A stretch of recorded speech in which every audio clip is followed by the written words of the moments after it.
Assalamualaikum warahmatullahi wabarakatuh. Halo pemirsa setia Sultan TV dimanapun Anda berada. Kembali lagi bersama saya Raudlo Rida dalam dialog bincang hari ini. Pemirsa, akhir-akhir ini kasus penistaan agama mencuat kembali. Salah satunya yaitu terjadi kasus penistaan agama dalam sebuah grup Telegram yang terjadi di Kota Serang. Maraknya kasus penistaan agama tentu akan merambat juga pada ancaman toleransi. Lalu, bagaimana cara kita bisa menyikapi hal tersebut? Saat ini dalam ruang virtual Zoom telah ada bersama kami narasumber kita Bapak Dr. Haji Endang Saiful Anwar LCMA yang merupakan Sekretaris Umum Majelis Ulama Indonesia Provinsi Banten. Assalamualaikum Pak Endang. Waalaikumsalam warahmatullahi wabarakatuh. Apa kabar Pak? Alhamdulillah, baik. Alhamdulillah baik ya Pak ya. Nah, Assalamualaikum. kita akan berbincang nih Pak terkait dengan topik yang memang ini berkaitan dengan penistaan agama. Kita langsung ke diskusi aja nih Pak ya. Baik, silakan, Wah, silakan.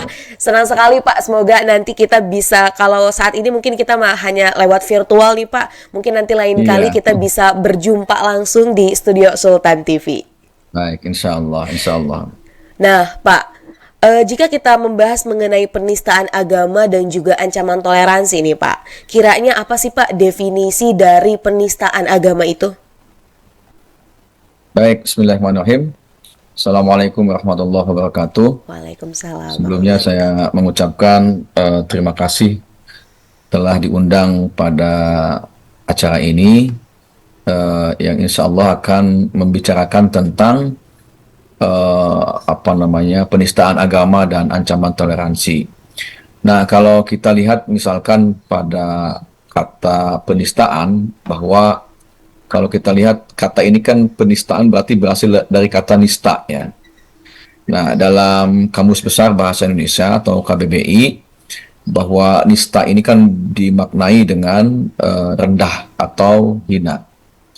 Jadi kalau kalimat menistakan atau penistaan, maka ada upaya untuk menganggap rendah atau hina orang lain.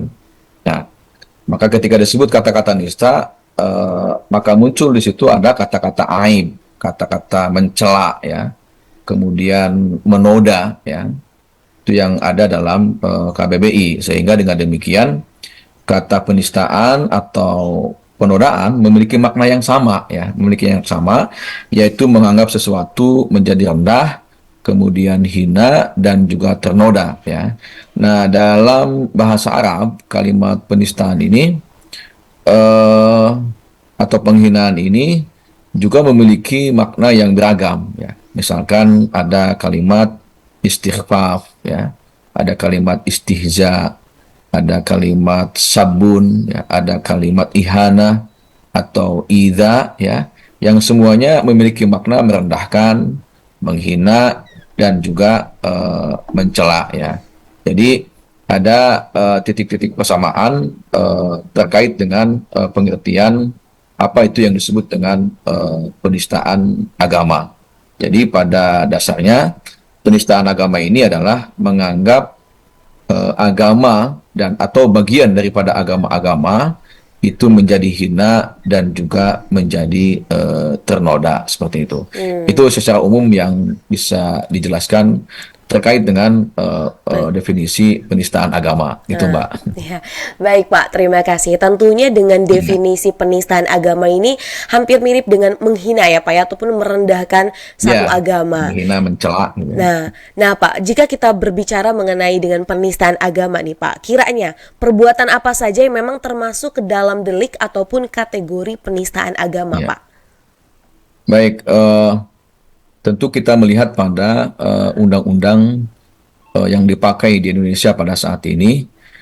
Misalkan kita melihat pada eh, pasal 156A, ya, pada Kitab Undang Hukum Pidana atau KUHP, ya, yang bunyinya salah satunya diantaranya adalah bahwa yang dimaksud dengan penistaan agama atau yang masuk pada delik, ya, penistaan agama itu adalah yang upaya atau kegiatan praktek yang pokoknya itu adalah bersifat permusuhan.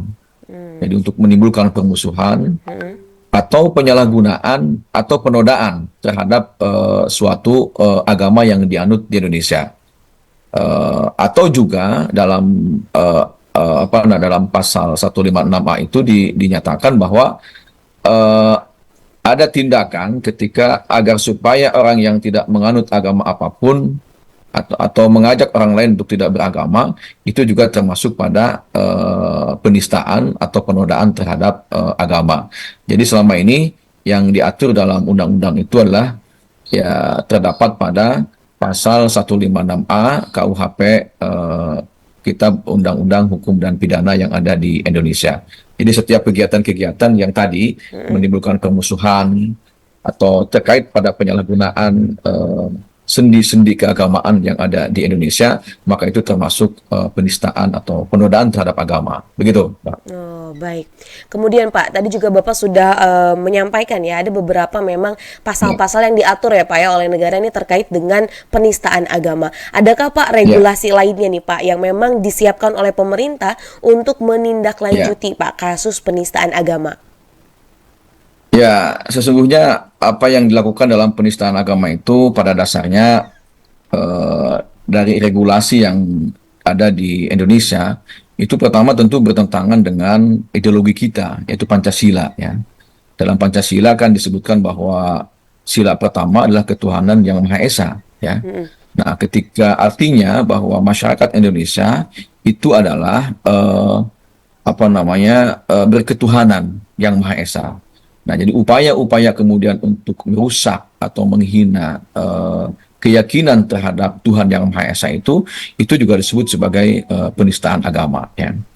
Nah, kemudian dalam Undang-Undang Dasar 45 juga dalam pasal 28 itu ya, kemudian ayat 1 dan 2 itu pun juga akan disebutkan bahwa setiap orang kemudian bebas memeluk agama dan beribadah menurut agamanya.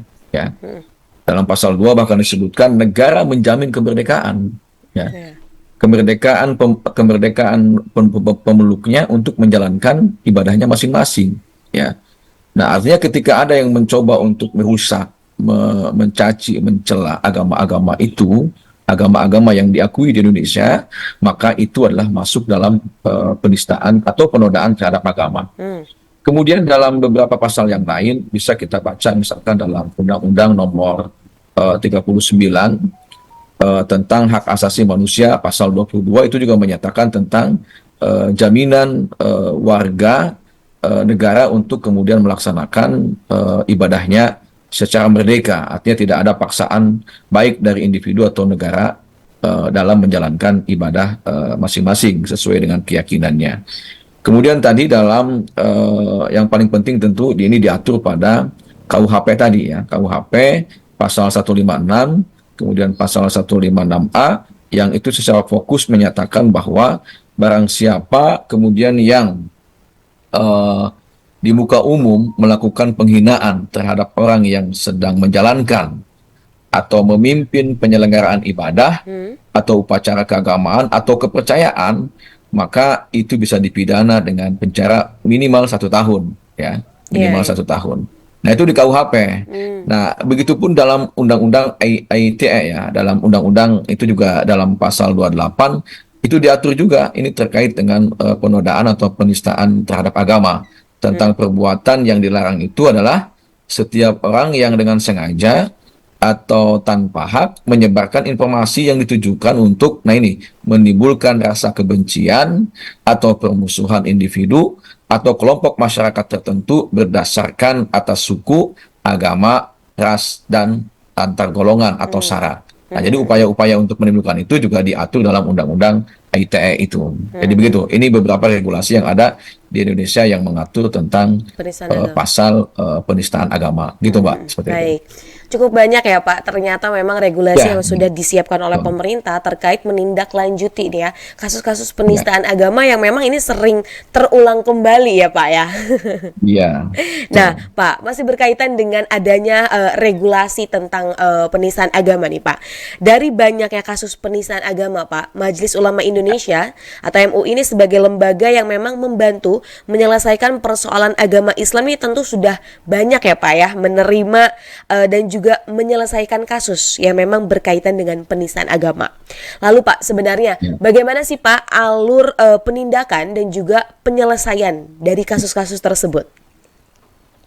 Baik, jadi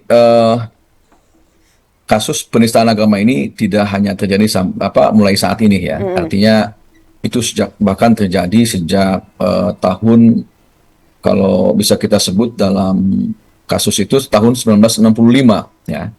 Tahun 1965 disebutkan bahwa sampai saat ini ya, atau dalam penelitian yang disampaikan oleh Setara Institute itu disebutkan bahwa ada sekitar 97 kasus penistaan agama. Nah, memang ini lebih banyak muncul pada masa setelah tumbangnya Orde Baru ya. Hmm. Ketika euforia kebebasan kemudian dibuka, keran demokrasi dibuka secara luas oleh pemerintah ya, maka kasus-kasus penistaan agama semakin banyak muncul. Hmm. Kalau mungkin di sekitar tahun masa Orde Baru hanya ya paling 8 kasus ya. Setelah itu kemudian muncul 80-an lebih daripada kasus penistaan agama itu. Nah, ini juga tidak hanya terdapat pada agama Islam ya Mm-mm. sebagai agama mayoritas yang ada di Indonesia, tapi juga ada terjadi pada agama-agama lain. Misalkan disebutkan ada dalam agama Kristen ada 4 kasus, kemudian Katolik juga ada 3 kasus ya, di Hindu juga ada 2 kasus ya. Walaupun memang yang paling banyak adalah Agama agama Islam. Islam. Nah, jadi memang secara umum sudah banyak sesungguhnya kasus penistaan agama ini dan sudah sejak lama berjalan. Nah, eh, apa namanya tadi pertanyaan terkait dengan kenapa ini selalu terulang ya? Kenapa selalu terulang kembali bahwa penistaan agama ini tadi bahkan saya sudah sampaikan data sudah hampir ratusan lah, bahkan hampir mencapai 100 kasus penistaan agama, dan tentu yang paling heboh yang MUI terlibat di dalamnya adalah tahun berapa itu yang ketika kasus Gubernur DKI Jakarta ya, Ah. Ahok, yang itu kemudian dia divonis ya Mm-mm. bersalah ketika menyatakan terkait dengan membawa atau Ayat dibohongi Al-Quran. oleh surat Al-Maidah itu ayat 51, dan itu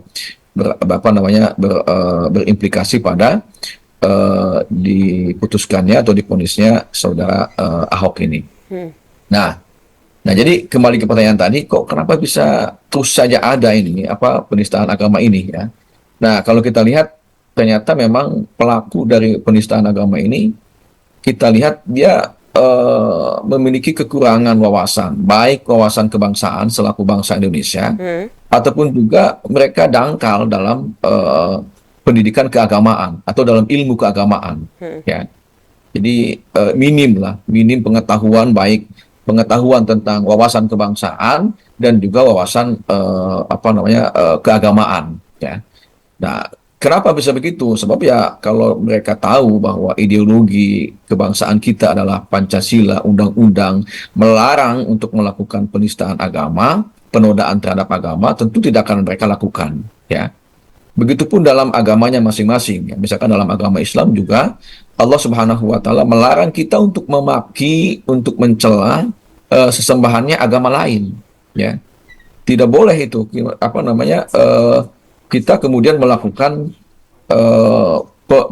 pencacian atau melakukan memaki terhadap sesembahan agama lain. Itu dalam Islam diatur seperti Iya. itu. Wala tasubbul ladzina yad'una min dunillah, ya. Fayasubbullaha adwan bighairi ilm, kata Allah Subhanahu wa taala. Janganlah kita mencela ya sesembahannya orang lain, agama orang lain, karena itu akan menjadi pemicu terhadap mereka nanti memaki atau mencela sesembahan kita ya, seperti itu.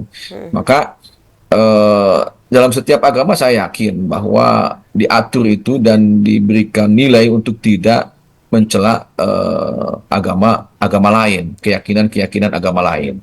Nah, artinya mereka yang melakukan pencelaan, melakukan penistaan, itu mereka berarti tidak paham dengan agamanya itu, tidak paham dengan agamanya itu. Atau mungkin yang selanjutnya, kenapa bisa terjadi? Ya tentu ada faktor apa yang kita sebut dengan pansos ya, atau sekarang ini kan Mhm. lagi rame dengan konten lah. Ya. Kadang-kadang ketika mereka membuat konten tidak memperhatikan apakah ini adalah ajaran agama atau tidak ya. Jadi mereka hanya ingin terkenal gitu, hanya ingin apa istilah viral ya di media Iya. sosial kan, karena sekarang ini musimnya musim viral ya. Sehingga ketika mereka menabrak pada satu keyakinan agama yang dimain-mainkan, maka mereka berkeyakinan cepat viral gitu ya. Hmm. Jadi salah satu faktor ini juga yang kemudian kenapa kasus penistaan agama ini selalu ada saja sampai saat ini. Nah, Seperti itu. baik. Kemudian Pak, kalau Ya, tadi kan kalau saya merangkum itu adalah hal-hal yang memang melatar belakangnya ya Pak, seseorang melakukan penistaan agama. Namun ya, jika kita kembali lagi nih Pak, menarik lagi, ketika ada satu kasus terkait dengan penistaan agama nih Pak, bagaimana itu Pak alur penindakannya Pak dari ya. MUI sendiri? Kak, betul. Kalau dari sisi MUI atau Majelis Ulama Indonesia pada saat ini, pertama ada yang kemudian kita sebut tiga tiga apa namanya tiga hal ya. Hmm? Yang pertama tentu kita lakukan mediasi atau kita sebut dengan islah ya. Artinya islah itu kita datangi pelaku penista agama itu ya, kemudian kita ajak untuk kembali ke jalan yang benar atau yang disebut dengan rujuk ilal haq ya, rujuk ilal haq ya. Ini kalau kemudian belum sempat ada yang melaporkan ya ke kepolisian ya. Hmm. Artinya ketika kita kemudian mendengar ada kasus penistaan agama dan belum dilaporkan ke kepolisian, tentu langkah pertama yang kita lakukan adalah mediasi ya. Mediasi itu artinya memberikan edukasi dan pemahaman terhadap penista agama. Ya siapa tahu tadi bahwa memang secara pengetahuan pelaku itu Kurang. adalah minim Hmm. tentang ilmu keagamaan, karena dalam Islam bahwa yang pelaku penista agama itu sesungguhnya sudah dianggap keluar dari agama ya. Apalagi kalau yang kemudian dia lakukan penistaan itu adalah terhadap misalkan tadi Nabi ya, atau Nabi Muhammad SAW, atau terhadap kitab suci Al-Quran ya, maka itu sudah dihukumi kafir, dan bahkan dalam fikih jinayah Islam itu maka dia sudah halal darahnya seperti itu. Hmm. Nah, maka oleh sebab itu langkah pertama itu kita lakukan islah atau mediasi, kita kasih edukasi dan pemahaman. Nah, ketika kemudian dia eh, bersedia untuk kembali ke jalur kebenaran, ke jalur agama yang benar, maka kemudian kita terima itu sebagai bentuk taubat ya, sebagai bentuk taubat dia terhadap apa yang sudah dia lakukan dalam kasus penistaan agama tersebut ya. Hmm. Tapi kalau kemudian kasus itu sudah masuk dalam ranah kepolisian, maka tentu kita tidak bisa melakukan intervensi ya. Karena itu nanti kalau sudah masuk ke kepolisian, maka itu sudah menjadi ranah kepolisian. Nah, paling kami dari Majelis Ulama Indonesia mungkin akan dimintai pendapat keagamaan ya, Hmm. atau pakar dalam bidang agama terkait dengan kasus tersebut. Nah, dalam hal ini beberapa kali kami juga mendapatkan undangan dari kepolisian dan juga kejaksaan Hmm. untuk memberikan pendapat keagamaan terkait kasus yang sedang dibahas atau Hmm. kasus yang sedang di mana Viral ya Pak ya? ya dilakukan oleh pelaku itu, dan itu sudah masuk pada ranah kepolisian dan kejaksaan seperti itu. Itu sudah Oh. berapa kali kita melakukan hal itu. Hmm. Nah, kalaupun kemudian itu sudah yang kedua itu kepolisian, yang ketiga itu adalah ketika kemudian sudah menjadi keresahan bersama, maka perlu kemudian kita melakukan melibatkan pemerintah, misalkan dengan terbitnya surat SKB ya, surat Hmm. kementerian bersama, misalkan terkait dengan kasus Ahmadiyah ya. Dulu Ahmadiyah Ah. sempat kemudian dilaporkan, dan setelah itu muncullah kemudian SKB ya, SKB 3 menteri itu yang menjelaskan terkait dengan bahwa masing-masing dari agama atau dari pemeluk agama itu secara merdeka dan bebas untuk melakukan ibadahnya tapi tanpa menghina atau mencaci, menjelekkan pemahaman lain atau agama lain seperti itu. Baik, Jadi baik, Pak. 3 hal itulah yang kita tempuh pada saat ini. Kemudian Ya, Pak, jika kita membahas terkait dengan tadi ya penindaklanjutan dari kasus penistaan agama Pak. Akhir-akhir ini juga kan baru viral ya Pak ya terkait dengan kasus ya, penistaan agama yang memang dilakukan oleh remaja Pak yang terkumpul dalam ya, sebuah betul. grup Telegram ya Pak ya. Nah, berkaitan dengan hal itu Pak, sejauh mana sih Pak kasus itu berlangsung saat ini? Ya, kasus apa yang terjadi di Kota Serang belakangan ini memang saat ini sedang menjadi perhatian MUI Kota Serang ya, Majelis Ulama Indonesia Kota Serang, kemudian juga menjadi wilayah FKUB ya Kota Serang.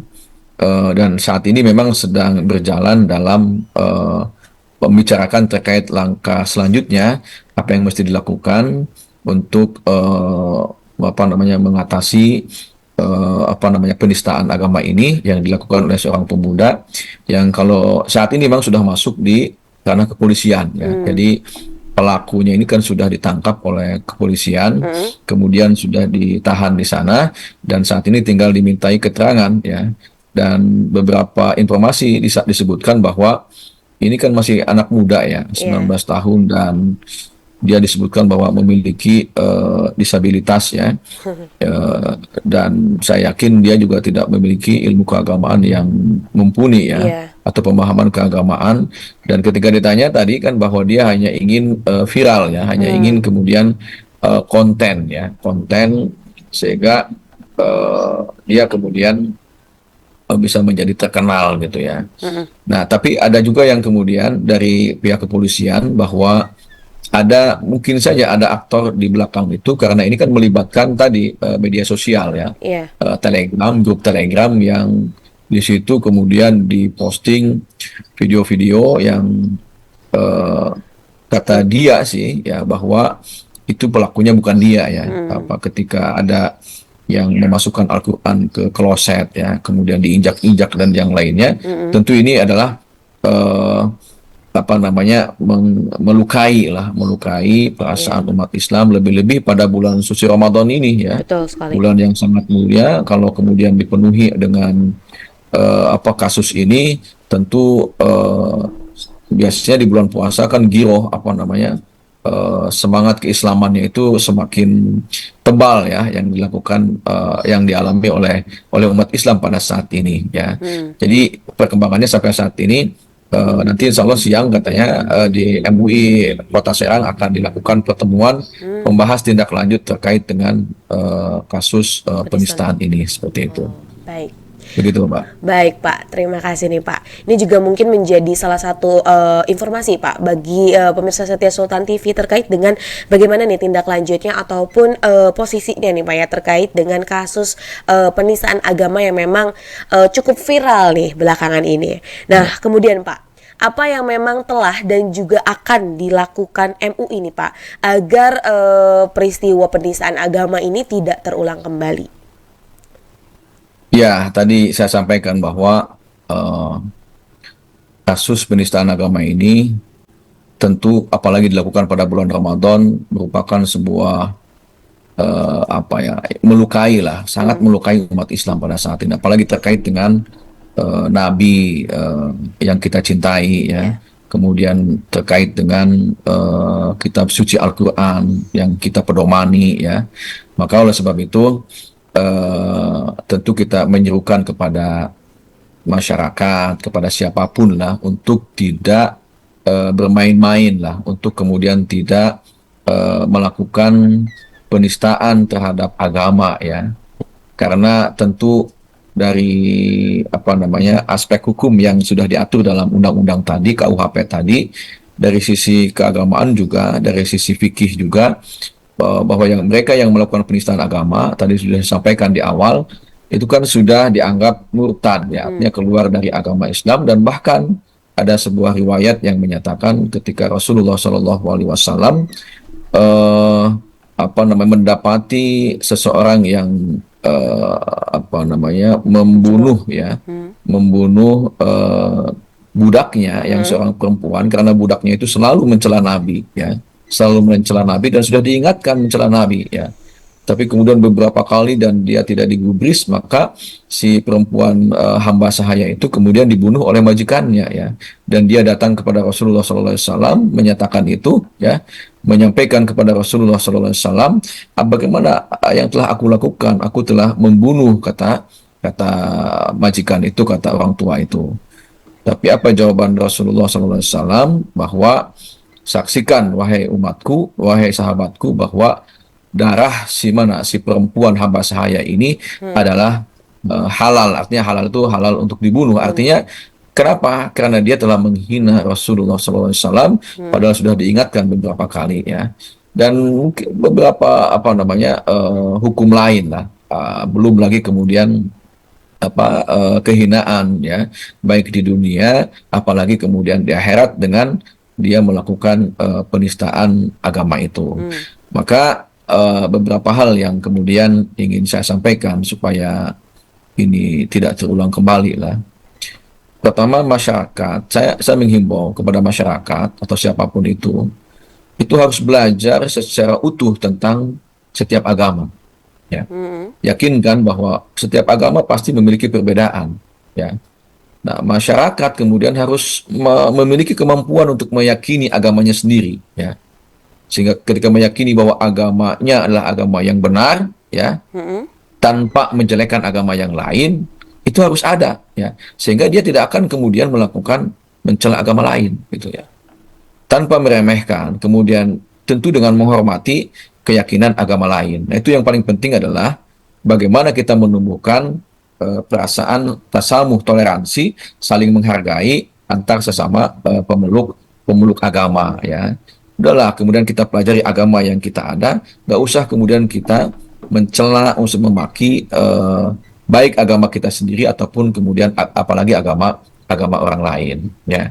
Kemudian juga yang selanjutnya adalah tentu artinya kita harus banyak belajar ya, lebih jauh terhadap agama yang kita anut ya. Jadi tidak hanya sekedar kemudian beragama Islam misalkan, tapi dia tidak ada upaya-upaya untuk belajar tentang agama supaya apa? Supaya tidak dangkal.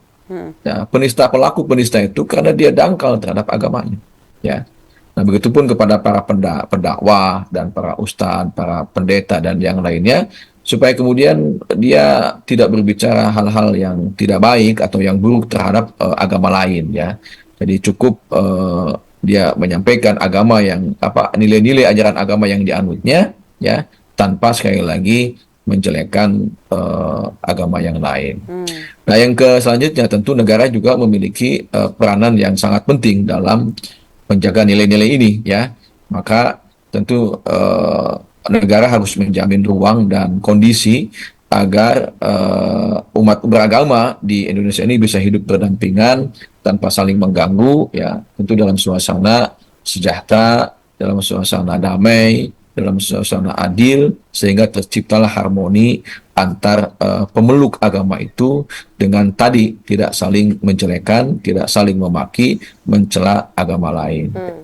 Dan saya pikir yang ketiga itu tadi yang paling penting, jangan hanya karena ingin pansos atau ingin viral, maka dia kemudian bermain dengan agama. Nah, ini ingatkan kepada terutama generasi muda lah. Ya, berbahaya sekali kalau kita bermain dengan agama ya. Maka oleh sebab itu jangan sekali-kali bermain dengan agama, dengan keyakinan kita, dengan Nabi, dengan Quran, dengan ritual ibadah. Kan dulu-dulu juga ada tuh yang mempermainkan tata cara beribadah dan yang lainnya, dan itu masuk dalam penghinaan atau penistaan agama. Banyak cara bagi kita untuk terkenal lah. Artinya tidak usah harus kemudian ngutak-ngatik tentang agama itu ya. Banyak cara yang lebih positif lah yang bisa kita tunjukkan pada masyarakat supaya kita ini kalau memang ingin dikenal oleh orang lain seperti itu. Bisa gitu, membangun prestasi ya Pak ya. Iya. Terima kasih Bapak, tentunya tadi juga merangkap ya Pak ya, sekaligus dengan closing statement nih Pak terkait dengan topik kita hari ini terkait dengan penistaan agama dan juga ancaman toleransi. Intinya adalah kita sebagai makhluk makhluk sosial yang memiliki agama tentunya perlu ya Pak ya, ada saling menghormati, saling menghargai demi keberlangsungan hidup kita semua juga. Dan tadi yang Bapak tekankan menekankan bahwa kalau memang ingin viral bisa melalui prestasi lah, jangan membawa-bawa agama ya Pak ya Betul. tentunya. Iya, iya betul. Nah, baik Pak Endang. Terima kasih Pak. Tak terasa nih kita Ya, juga berbincang cukup lama nih Pak dan akhirnya kita sampai di penghujung acara. Terima kasih Pak Endang sudah ya, berkenan sama-sama Mbak Rida. berbagi bersama kami di Sultan TV nih Pak terkait dengan informasi yang cukup bermanfaat nih Pak untuk pemirsa Sultan TV terkait dengan penistaan agama dan juga ancaman toleransi. Baik, pemirsa setia Sultan TV, demikian perbincangan kita dengan Bapak Endang yang merupakan Sekretaris Majelis Ulama Indonesia Provinsi Banten. Semoga apa yang kita bahas hari ini dapat bermanfaat dan juga berkelanjutan. Terima kasih telah bersama kami di Bincang hari ini. Saya, Raud Lorida, dan juga kru yang bertugas pada hari ini, pamit undur diri. Sampai jumpa. Wassalamualaikum warahmatullahi wabarakatuh.